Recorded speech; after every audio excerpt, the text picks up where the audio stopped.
उसी गांव में एक चिकन ढाबा था जिसका मालिक बलराज था। बलराज का ढाबा लोगों को बहुत पसंद था और उसके ढाबे पर हमेशा भीड़ लगी रहती थी क्योंकि लोगों को बलराज के नौकर अमन के हाथ का बना चिकन चावल बहुत पसंद था। एक दिन की बात है। मालिक, चिकन खत्म होने वाला है, मैं लेने जा रहा हूँ। ठीक है, जल्दी आना। जब अमन मार्केट से चिकन लेने जाता है तभी बलराज के ढाबे पर एक आदमी आता है। अरे बलराज जी, सुना है आप चिकन चावल बहुत महंगा बेचते हो। भला इतना महंगा क्यों देते हो? महंगा कहाँ है भाई? मैं तुम्हें 120 रुपए प्लेट दे रहा हूँ, फिर भी तुम्हें दिक्कत है। और तू कौन होता है मुझे सिखाने वाला? मेरा ढाबा है, मैं जैसे चाहूँ जितने का चाहूँ बेचूंगा। अरे बलराज जी, आप तो गुस्सा हो गए। मैं तो आपके यहाँ काम मांगने आया था। मुझे चिकन चावल बहुत बढ़िया बनाना आता है, कहो तो आपके यहाँ काम पर लग जाऊँ? नहीं, मुझे तुम्हारी जरूरत नहीं है, मेरे यहाँ पहले से ही अमन काम करता है। बलराज जी सोचिए, मैं आपका खूब मुनाफा करवा सकता हूँ। मैं आपसे पगार भी कम ही लूंगा। आप जितना अपने पुराने नौकर को देते हो उसका आधा ही दे देना। ठीक है, इससे तो मेरे काफी पैसे बच जाएंगे। ये सुनो, तुम चिकन चावल अच्छा ही बनाना, वरना तुम्हारी खैर नहीं। बलराज लालच में आकर अपने पुराने और वफादार नौकर अमन की जगह उस अतरंगी नाम के नए नौकर को काम पर रख लेता है। तभी मार्केट से अमन वापस आता है और उस नए आदमी को देखकर हैरान रह जाता है। मालिक, ये आदमी कौन है और ये चिकन क्यों बना रहा है? अमन, ये मेरा नया नौकर अतरंगी है, आज से यही यहाँ काम करेगा। तुम आज से यहाँ काम करने मत आना, अपना कहीं और काम देख लेना। पर मालिक, आप ऐसा क्यों कर रहे हैं? मैं तो यहाँ कितने सालों से काम कर रहा हूँ। भला इस नए आदमी को आप कैसे रख सकते हैं? अब तुम मुझे बताओगे कि मुझे किसे काम पर रखना चाहिए और किसे नहीं। मेरा ढाबा है, यहाँ का फैसला मैं करता हूँ। तुम्हारे जैसे मामूली नौकर का यहाँ कोई काम नहीं है।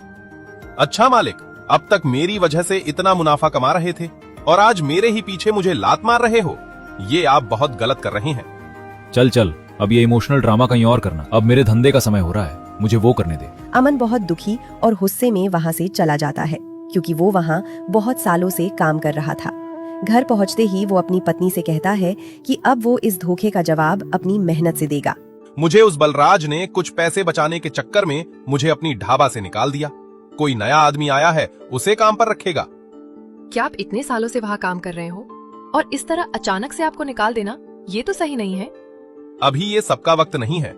मैं उस सेट और उसमें आदमी से बदला लेकर रहूंगा। अरे हम छोटे लोग हैं, हम आखिर क्या करेंगे उसे? बलराज को तो प्रधान के साथ बहुत अच्छा जानता है। तुम चिंता मत करो, मैं चिकन मोमोज का ठेला लगाऊंगा। अगर मैं चिकन चावल बेचूंगा तो बोलेगा कि मेरा धंधा जैसे कर रहा है, इसलिए मैं चिकन मोमोज बेचूंगा, तो ये उससे अलग हो जाएगा। तब कुछ नहीं बोल पाएगा। तुम ये सब छोड़ो, हमारे घर में जितने पैसे हैं मुझे दे दो। ठीक है, लेकिन ध्यान से खर्च करना है। अमन बाजार में अपना खुद का चिकन मोमोज का ठेला लगाने का फैसला करता है। अगले दिन बलराज का नया नौकर अतरंगी चिकन की दुकान पर चिकन लेने जाता है और दुकानदार से कहता है, सुनो भाई, मुझे जल्दी से 150 किलो वाला चिकन दे दो। अरे भाई, तुम कौन सी दुनिया से आए हो? भला 150 रुपए वाला कौन सा चिकन मिलता है? चिकन तो 250 रुपए किलो है। अरे भैया, मैं बाजू वाले गांव में जाता था, वहाँ एक आदमी था, वो तो मुझे 150 रुपए किलो चिकन देता था। तुम 250 रुपए क्यों दे रहे हो? भैया, हमारे यहाँ एकदम ताजा चिकन मिलता है और वो तुम्हें बासी और सड़ा हुआ चिकन देता होगा। ऊपर से वजन भी कम देता होगा, पीछे से जरूर घपला करता होगा। हाँ, तो तुम एक काम करो, मुझे भी तुम्हारा कल वाला बचा हुआ बासी चिकन दे दो और मुझे भी कम चिकन देना, 3 किलो देना। दे तो दूं, लेकिन कल को कुछ हो गया तुम मेरे नाम मत लेना भाई, वो तुम्हारी जिम्मेदारी है। तुम अपने जिम्मेदारी से कल का वासी चिकन लेकर जा रहे हो। अरे उतना मगजमारी मत करो, चुपचाप चिकन दो। अतरंगी नाम है, वो मैं देख लूंगा। ठीक है भाई, जब तुमको उड़ता तिर लेना है तो ले लो। हाँ ठीक है, तुम चिकन दो, ज्यादा ज्ञान मत दो। तभी अतरंगी वो पुराना चिकन लेकर वहाँ से जाने लगता है और चिकन चावल बनाकर बेचना शुरू कर देता है। उसने चिकन चावल बेचना शुरू ही किया था कि तभी वहाँ विपुल सेठ अपनी चमचमाती गाड़ी में आते हैं और अतरंगी से कहते हैं, सुनो भाई, मैंने सुना है कि तुम्हारे ढाबे का चिकन चावल सबको बहुत ही पसंद है। गांव वाले यहाँ खूब चिकन चावल खाने आते हैं, क्या ये सच है?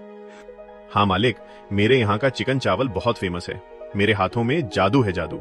ऐसा चिकन चावल आपको कहीं नहीं मिलेगा। अगर तुम अपने चिकन चावल की इतनी तारीफ कर ही रहे हो तो तुम एक